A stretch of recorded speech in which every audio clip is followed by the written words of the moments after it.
Stories are memories that never age. My name is Osadumebi, and every week I will tell you a short story written by a Nigerian writer or author. That's the long and short of it. So without much ado, this week's story is by Nnebuugo Paul, and it's titled Merry Christmas. Scratch that. It's titled Merry Kirismas. Quote, I like how memories never age. You remember your childhood friend in his white shorts rolling tire. You remember the village beauty in her tiny skirts. You remember how laughter rolled from your tummy when you were nicknamed Acharugo when you were 4. Each memory replays 1,000 times, yet they never age. Conversations. Madam, we don't reach you. The Okada man's voice brought me back from my head. Okay. How much? 50 naira, madam. I brought out a 200 naira note that had seen better days and squeezed it into his hands. Keep the change. Hey, madam. Chuko goziege. I smiled and pulled my luggage off the bike. As I stepped into my father's compound, I saw him reading a newspaper with a chewing stick in his mouth, and nostalgia hit me hard. So hard I felt tears gather. I've missed home. This place was where I grew up. This was the man who trained me.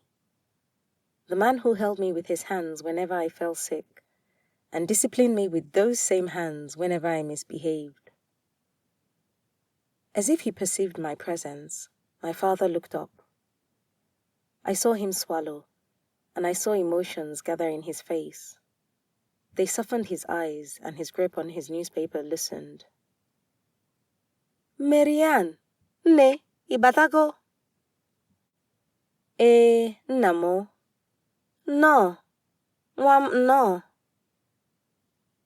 He looked like he wanted to get up, but he stayed put. My daddy had always struggled to express his emotions to us, my 3 brothers and me. I have no memory of my father saying, I love you to any of us.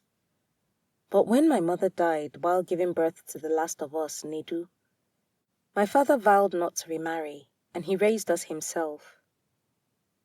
The day some guy in school named Collins beat up Ugochukwu, my eldest brother, my father took him to the pharmacy to treat the wounds and told him to go home from there. We later learned that my father went to the front of Collins' house from the pharmacy, waited for him to pass, and gave him a beating which alarmed his parents.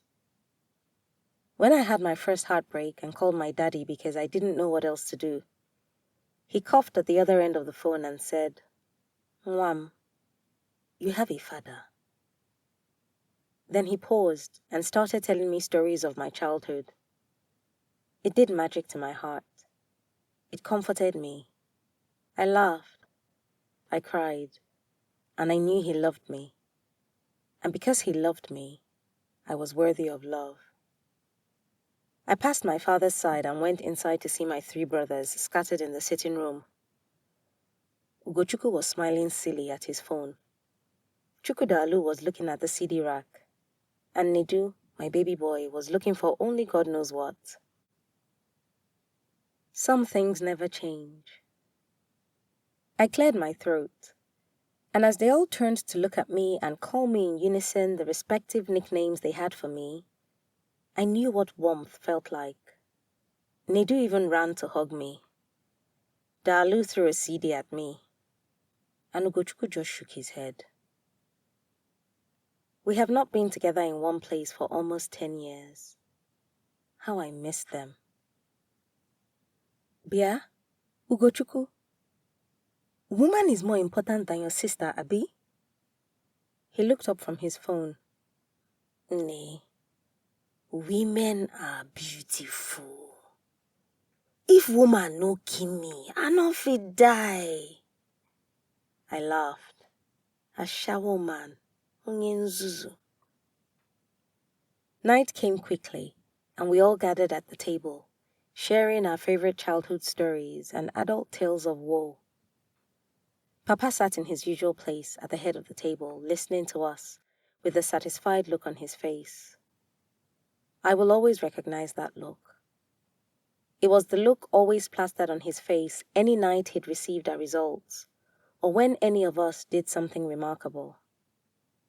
We didn't know when night turned into dawn until Nanyi excused himself, and Nnedu shouted, "Everybody, Merry Kirismas, oh, Merry Kirismas!"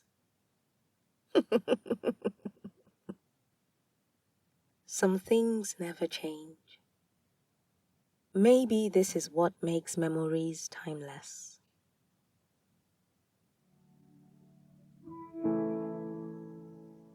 Nnebuugo is a writer who resides in Lagos.